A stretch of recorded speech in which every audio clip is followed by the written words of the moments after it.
Ағайындар, телефон қосылмай, жаңа 10 минутта асып кетті ғой, көрдіңіз ба? Бірақ мен бағанағы әңгімені айтайын дегенім, бір молда үшін емес. Мына видео ғой.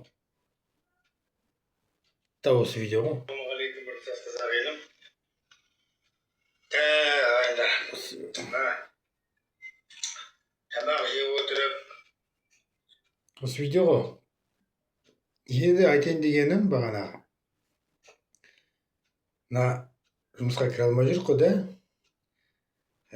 Біз емес, мұғалімдер емес, врачтар емес, разнорабочий, биржа, жұмыспен қамту орталығы, биржа бағана. Сонда бір пенсияға шықсам, өтірік емес бұл, бәріңізге керек бұл. Группаларға жібердім, қазір бәрі тыңдап жатқан бар, қарап жатқан бар. Бірақ бұл бәрі айтылатын нәрсе ағайындар. Биржада қараушылық болдым мен де, мысалы, атын айтпай қойын. Бір жігіт шақырды мен қараушылыққа, орнына. Сол кезде мен ойландым, бәрін осы билік екен ғой істеп жүрген. Саясат. Неге, мен сұрақ, неге жеңіл жүрістілерді кім ойлап тапты? Тап осыған жауап беріңізші маған. Facebook, Instagram, YouTube достарым, жеңіл жүрістілерді кім тапты?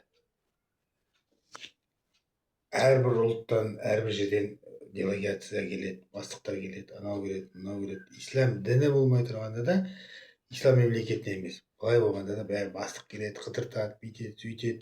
Естіп жатасың ғой. Орыс киноларға қарасам, көбіне сол. Қазақ киноларын білмеймін мен қазір. Қазақ кинолары тіпті мәні жоқ болып кетті ғой. Шәкен Айманов атындағы киностудия, Көксерек, менің атым Қожа, Бердібек Соқпақбаевтың кинолары, Шәкен Айманов. Сол кезде мен есіме қалған. Бірақ бір жаман ойнасы жайлы бір кино болды. Жынымбет болған бір киноға. Салтанат деген қыз болады. Айгүл Иманбай ойнай ма, білмеймін ал. Енді айтайын дегенім,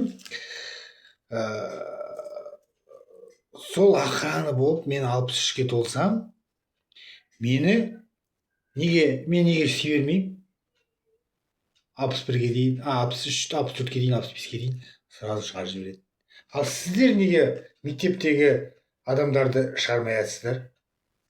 Биліктегілер, неге ауруханада жүрген адамдар неге шығармай жатсыздар? Білікті маман жоқ, анау жоқ, мынау жоқ. Ол шел, ол өтірік. Жаңа молдаға да қатысты ма? Бәлен жасқа келді, шақырып. Ол маған айтты, мен өліп батқан ештемем жоқ дейді ақшаға. Маған айтады, бір сүрені қайталай бересің дейді. Фатиханы оқимын, Ықыласты оқимын, Насты оқимын. Бір сүре емес ол, 3 сүре. 3 сүрені 6 рет оқуға болады. Фатихасы бөлек қой. Аузу биллахи мина шайтани ражим деп басталады да. Ал бұл сүрелер Құляй уақал кафирун или Құлағузу бирабиннас. Басқа сүрелер олар. Уже ол бағана уақит деген адам үлкейді, есейді. Анамды айтып отырмын ғой сізге, бүткіл әлемге айтып отырмын ғой. Анамды құттай әлпештеп бала сияқты шайын беріп, тамағын пісіреді, бірақ шай бергенде алдаймын. Бүгін шақыртты кітапхана бір жерге шақыртты. Мен бара алмадым, бірдеңе істеп жатырдым. Просто киім ауырды, шешініп өрекпін, қайтып. Апарғанда мені кіргізе ме деген ой ғой. Мен де сосын туысқандар, туыстар қонаққа шақырғанда маман шақырады. Мен шақырмайды. Мен бірақ ілесіп баруға тура келеді. Сонда да ойлаймын, мені шақырған жоқ қой деп ойлаймын да. Кезінде шақырмай, бара алмай қалдық. Мына Ақтауда жиендерім бар, Ақтауда туысқандарым бар, немере ағаларым бар. Біреуіне барған жоқ ма? Ағам қайтты. Жеңешемін дәл танымаймын былай қарағанда. Өлерге шама қалғанда маған келіп қыдырып кетті. Ауылға үйге келіп қонақ болып кетті. Мысалы, оны айтып отқан себебім, Раманбайды жағы жоқ сұрын бетте жағы жоқ дейді. Қаменова деген бар депутаттарда. Мен сол адамды неге жақсы көргенмін, құрдасым болғасын. Назарбаевтың қасында болғанда. Шаталды деді, ақша жеді деді, мысалы. Тағы біреу болды бізде мына. поликлиникада емханада ақша жетті деп сотап кетті ма бірдеңе болып кетті. Гүлсара деген қанымыз. Ол да мені қолдаған жоқ. Неде отырғанда фейсбукта отырады, неде отырады, қолдаған жоқ. Былай да просто сотап кетті. Қылмысты болды әйтеуір. Енді мұғалімдерден қалды да. Енді Абай мектебі міне дым айтып отырмын ғой. Дым мен Абай мектебі өзімнің оқыған мектебімді жамандамаймын ғой. Администраторын айтпай отырсыңдар. Элементарно мына қазақстанда маған менен бірдеңе сұрайсыңдар. Біреуің балық сұрайсыңдар, біреуің туалет сұрайсыңдар, біреуің қарызға стол сұрайсыңдар, біреу жер стол сұрайсыңдар. Мен қарызға кім берген, кімге бермеген бәрін білемін былай қарағанда. Енді сіздер соны маған даже айтпай отырсыздар да. Администратор Абай мектебінде бәлен адам істейді ғой мұнда. Ана кітапхана бүгін шақырды, мамамды сау болсын, рахмет. Маған айтып отқан. Мамам барды келгенде өлуге қалдым дейді. Жүрегі соғып әрең келді.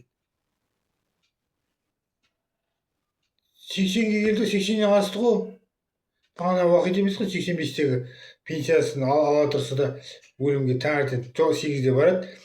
2-ге дейін отырып тұр. Мысалы. Мен анам ауырады. Барма десе тағы болмайды.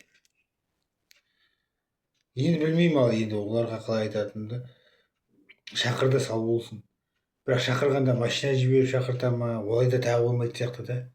Білмеймін, мамам бара алмайды енді. Енді шақырса бара алмайды сияқты мамам. Оны қалай айтатынын білмей тұрмын.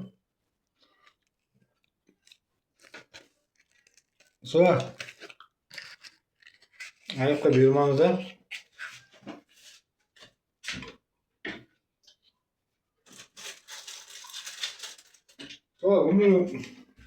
Жамандауда тұрған ішім жоқ. 70-80% Уақит аққан қолдамайды, біліп отырмын мен. Жұмыстастары автовазда істеген біреулер, мынау Серікбай Әжиев сияқты. Әкімнің артынан жүгіріп жүргендер, сондайлар болмаса. Серікбай Әжиевті де қолдамаймын мен. Белсенді, бірақ екі сөйлейді. Білдім мен екі сөйлейтінін. Сапоның әкімді әкім етіп қойды, ұры әкімді әкім етіп қойды. Ұрма не, ұрлады ма бірден ұрлады ғой Россияда. Бұл кезде алыпты деді, алыптадым. Рахмет айтты, әме ода емес. Тағы бірдемелер айтқан, алдап кетті мен. Отысқа апарам деп. Көрдіңіздер ма? Алдама өрікті адамда, бәрі бар ғой. Запись қалады, не қалады. Мен 33 мен кірдім ғой бағана. Екінші де сол көрдіңдер ма ағайда? Болды, все, шайым соғып кетті. Айтайын дегенім сол. Болды, екі текст, 10 минуттан таратам. Халық өздері шешеді. Бірақ бұл жиналыс, бір жинасқа да бармаймын. Білмей істемейді, бағана айттық қой. Мен застрахованы. Байқамай бір соғып ұрып қала ма, мысалы, сотап кетем ба? Құдай білсін. Сосын айтып отқаным ағайындар. Соттан кездесейік деп айтпайды. Соттан кездеспей айтыр. Мешіттен кездесетін ағайын байық мешіттен. Ағайындар. Айттым, мамамсыз бара алмаймын ешқайға. Мамам айтқан қыдырып келейік деп. Қыдырмайды, ақшасын жинап отырмын. Бір майонез де алмаймын ақшасына, мысалы, былай қарағанда. Түнде ақшаны бер деп, мысалы. Білмейді ғой енді, ақша түспепті.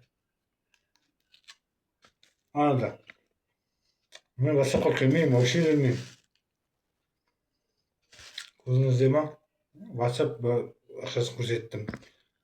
Деді. Бетінен сүйді.